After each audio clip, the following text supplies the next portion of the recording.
Hello students, मैं पिछले के वीडियो क्लास में आपको प्रत्यक्ष का ज्ञान प्राप्त कैसे किया जाता है इसके विषय में बतलाई थी और अनुमान के विषय में भी थोड़ी सी जानकारी दी थी, लेकिन उसके बाद का जो था उसको मैं आज बतला रही हूँ।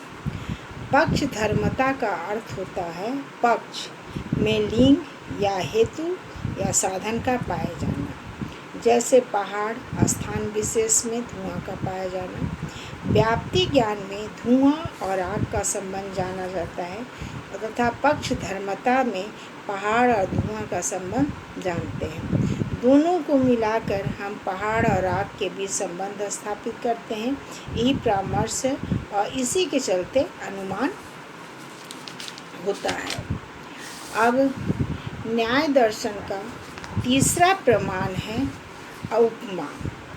न्याय दर्शन में उपमान को प्रमाण के तीसरे भेद के रूप में स्वीकार किया गया है। न्याय दर्शन और मीमांसा दर्शन उपमान को एक स्वतंत्र प्रमाण के रूप में बतलाते हैं। उपमान का अर्थ होता है शाब्दिक अर्थ, सादृश्यता या समानता द्वारा संज्ञा और संगी संबंधी का ज्ञान। जिस वस्तु को हमने पहले कभी नहीं देखा है और उसके बारे में दूसरों से सुना है तो या दूसरे ने उसका वर्णन किया है, तो अगर उसी से मिलती कोई वस्तु मिलती है तो हमको जो व्यक्ति बतलाया है उसके बतलाए हुए ज्ञान पर हम उसमें समानता ढूंढते हैं और जब समान पाया जाता है तो हम समझते हैं कि वह वही चीज़ है। जैसे मान लीजिए नीलगाय, मैंने नीला गाय नहीं देखा, लेकिन किसी ने मुझे बताया कि नील गाय गाय की तरह भूरा रंग का होता है, उसके भी पूँछ, चार पैर और होते हैं। तो अगर मैं जंगल में जा रही हूँ या रास्ते में इसी प्रकार के जानवर का ज्ञान होता है तो मैं उसके बतलाए हुए बात को उस जानवर से मिलाती हूँ और जब सारी बातों में समानता होती है तब हमें ज्ञान की प्राप्ति होती है कि यह हो न हो नील गाय है। तो ये जो नील गाय का ज्ञान प्राप्त हुआ इसको हम उपमान के द्वारा प्राप्त ज्ञान हम कहते हैं। न्याय दर्शन और मीमांसा दर्शन में उपमान को प्रमाण के लिए महत्वपूर्ण माना गया है। आज के युग में बहुत से आविष्कार और अदृश्य पदार्थों का ज्ञान इसी उपमान के द्वारा होता है। आयुर्वेद में उपमान के आधार पर ही अनेक अपरिचित औषधियाँ और औषधि द्रव्यों का वर्णन मिलता है। उपमान को लेकर सभी भारतीय दर्शनों में एक मत नहीं है। कुछ विद्वान उपमान को अनुमान का ही रूप मानते हैं। अब आ जाइए कि न्याय दर्शन का चौथा प्रमाण कौन सा है।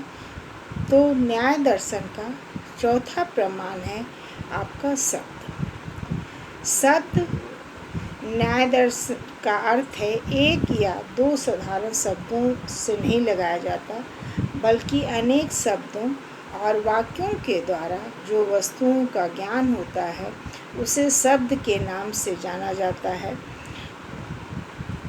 सभी शब्दों से हमें ज्ञान की प्राप्ति होती है। ऐसे ही शब्द को हम प्रमाण मानते हैं जो यथार्थ हो और जो विश्वास के योग्य हो। भारतीय दार्शनिकों के अनुसार शब्द तभी प्रमाण है जब वह किसी बड़े और विश्वासी व्यक्ति का निश्चय बोधक वाक्य हो, जिसे हम आप्त वचन भी कहते हैं। यानी किसी विश्वासीय और महान पुरुष के वचन के अर्थ का ज्ञान ही शब्द प्रमाण है। इतिहास का ज्ञान हमें शब्द के द्वारा ही होता है। रामायण, महाभारत, अन्य पुराण का जो ज्ञान प्राप्त होता है उसका ज्ञान प्रत्यक्ष अनुमान और उपमान नहीं, बल्कि उसका ज्ञान शब्द के द्वारा ही होता है। अतः शब्द को न्याय दर्शन में एक स्वतंत्र प्रमाण यानी सोर्सेस ऑफ नॉलेज माना गया है। अतः स्पष्ट है कि शब्द द्वारा प्राप्त ज्ञान की क्रिया है। शब्द ऐसे मनुष्य के हों जो विश्वसनीय और सत्यवादी समझे जाते हों।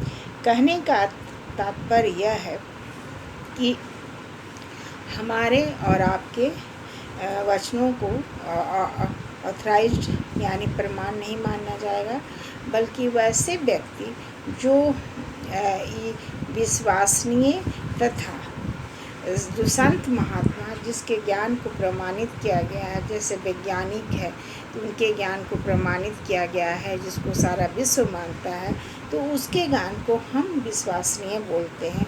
जैसे न्यूटन का सिद्धांत है कि पृथ्वी में गुरुत्वाकर्षण की शक्ति है, तो यह बात उन्होंने ऐसे ही नहीं कही, बल्कि उन्होंने इसे प्रमाणित किया और इसके विरुद्ध में अभी तक कोई भी सिद्धांत जो है सो नहीं निकला है।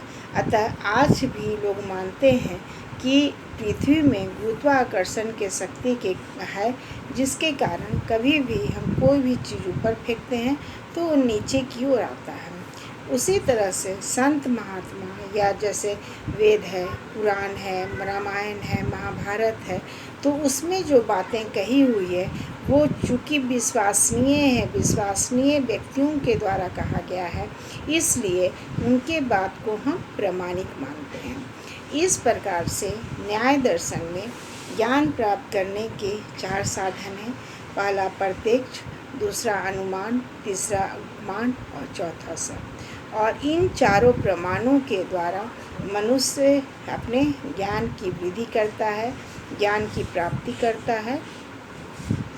Thank you. आगे के वीडियो क्लास में फिर मैं बतलाऊँगी।